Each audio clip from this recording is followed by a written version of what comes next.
Shalom, damai sejahtera bagi umat Tuhan di mana saja Anda berada. Di malam hari ini, mari kita mensyukuri kasih Tuhan, lalu merenungkan, membaca firman Tuhan.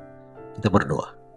Bapa di surga, kami berterima kasih untuk penyertaan. Dan di saat kami akan merenungkan firman, memohon Tuhan hadir bersama dalam kami, agar kami bisa memahami akan firman. Dalam nama Yesus Kristus kami sudah berdoa. Amin. Judul renungan malam ini, sebagaimana adanya kita.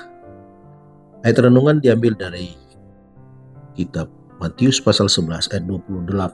Firman Tuhan berkata, "Marilah kepadaku semua yang letih lesu dan berbeban berat." Sebagian orang merasa bahwa mereka harus lebih dulu dicoba dan harus membuktikan kepada Tuhan bahwa mereka sudah dibaharui sebelum mereka dapat menuntut berkat-Nya. Tapi sekarang pun mereka dapat menuntut berkat Tuhan. Mereka harus mempunyai anugerah-Nya, yakni Roh Kristus, untuk membantu kelemahan mereka itu, atau mereka sama sekali tidak dapat melawan kejahatan. Yesus ingin kita datang kepadanya sebagaimana adanya kita, dalam keadaan berdosa, tiada daya dan hanya bergantung kepadanya. Kita dapat datang kepadanya dengan segala kelemahan dan kebodohan kita, dalam keadaan kita yang penuh dosa, dan menyembah di kakinya dengan pertobatan.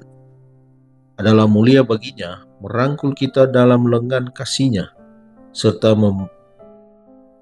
membebat luka-luka kita, membasuh kita dari segala kenajisan. Disinilah ribuan orang gagal. Mereka tidak percaya bahwa Yesus mengampuni mereka secara pribadi, secara perorangan. Mereka tidak percaya pada firman Allah. Adalah merupakan kehormatan bagi semua orang yang memenuhi syarat-syarat itu, mengetahui sendiri bahwa keampunan diberikan atas tiap-tiap dosa. Buanglah kecurigaan bahwa janji Allah itu bukan untukmu. Janji-janji itu diberikan kepada setiap orang yang berdosa dan bertobat. Kekuatan dan anugerah yang disediakan melalui Kristus akan disampaikan oleh malaikat-malaikat yang bertugas mengerjakannya bagi tiap-tiap jiwa yang percaya. Tidak ada orang yang begitu berdosa sehingga tidak mendapat kekuatan, kesucian, dan kebenaran di dalam Yesus yang telah mati bagi mereka. Yesus menanti hendak menanggalkan jubah mereka yang dinodai dosa, lalu menggantikannya dengan jubah kebenaran yang putih. Dia inginkan mereka hidup, bukannya mati. Allah tidak memperlakukan kita sama seperti manusia fana memperlakukan sesamanya. Pikirannya adalah pikiran kemurahan, kasih, dan penuh belas kasihan.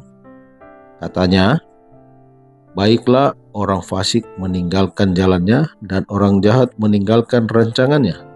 Baiklah ia kembali kepada Tuhan, maka Dia akan mengasihinya, dan kepada Allah kita, sebab Ia memberi pengampunan dengan limpahnya. Aku telah menghapus segala dosa pemberontakanmu seperti kabut diterbangkan angin. Kembalilah kepadaku, sebab aku telah menebus engkau." Dicatat dalam Yesaya 55 ayat 7. "Sebab aku tidak berkenan kepada kematian seseorang yang harus ditanggungnya. Demikianlah firman Tuhan Allah." Dicatat dalam Yeskiel 18 ayat 32. Setan selalu siap merampas berkat janji-janji Allah. Ia ingin memadamkan setiap percikan pengharapan dan setiap sinar terang dari dalam jiwa. Tetapi janganlah izinkan dia melakukan hal ini. Janganlah mendengar si penggoda, tetapi katakanlah begini, "Yesus telah mati supaya saya bisa hidup.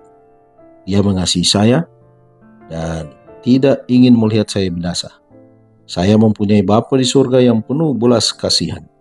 Dikutip dari buku Kebahagiaan Sejati halaman 61 dan 62. Mari berdoa. Bapa yang baik, terima kasih Tuhan. Kasih-Mu begitu nyata dalam kehidupan kami.